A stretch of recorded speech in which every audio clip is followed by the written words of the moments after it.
Welcome to Traffic Jam. My name is Leroy, and I'm gonna get right to it. I'm just gonna talk about AEW, Texas All In, and I'm just gonna break down from best, mid, and worst. And all the other matches, I couldn't even pick one. There were so many of them. I know I could have squeezed it all in this one vid, but this is a quick one. Um, but I'm just gonna go by the three that it was significant at that night. I'm gonna talk about the best match, and the best match of that night Tyler Tony Storm versus Mercedes Moné for the AEW Women's Championship. From start to finish, that was the best match of the night.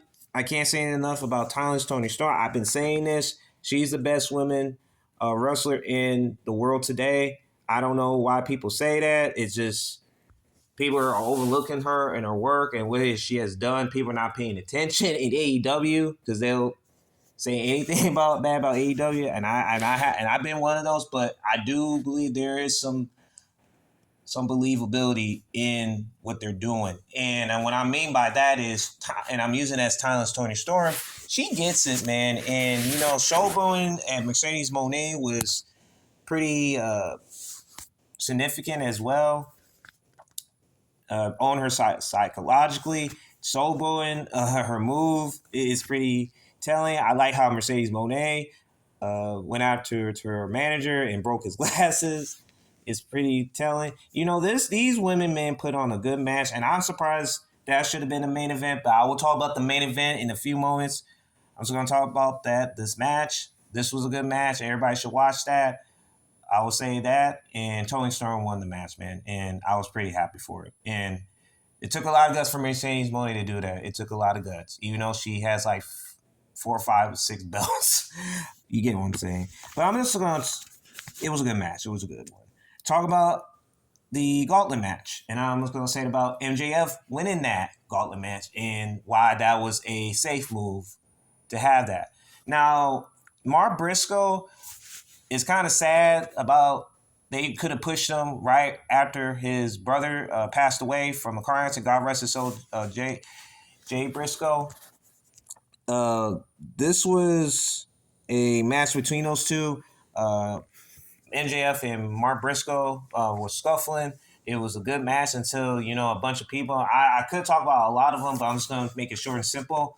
Mark Briscoe did his move, and, MJF got in the way and took his, throw him out of the ring and got in the pin 1, 2, 3, and MJF won the gauntlet match, and he has an automatic contract to get a AEW title shot. Safe move. It really enhanced the Hurt Syndicate as well, and I could say this that they put themselves in a good position. Shelton Benjamin and Bobby Lashley retained their tag team titles. I did watch that, but you get that they won. They won. I'm swallowing it for everybody that hasn't watched it. I'm swallowing it tonight. I'm just saying. But yeah, MJF won, and good job by AEW to have him win that. Good job. Now let me talk about the main event. The Texas Death Match with Jon Moxley versus Hangman Adam Page. And I did say this was the worst match, and it was. I could talk about all the chaos throughout the entire match. I believe that I'm still saying to this day, Jon Moxley is a mental case in the ring. I don't know why people are saying, I'm hearing that he should go back to WWE. I'll say WWE. It's not going to happen unless Jon Moxley himself goes back, rekindle this.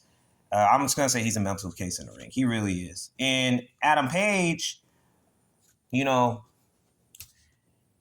right up there at that point right now. I could talk about what he has given that, the barbed wire and all the weapons, the fork. It was pretty graphic, and I don't understand why do you have these type of matches, man. These matches are just cringy worthy as it gets.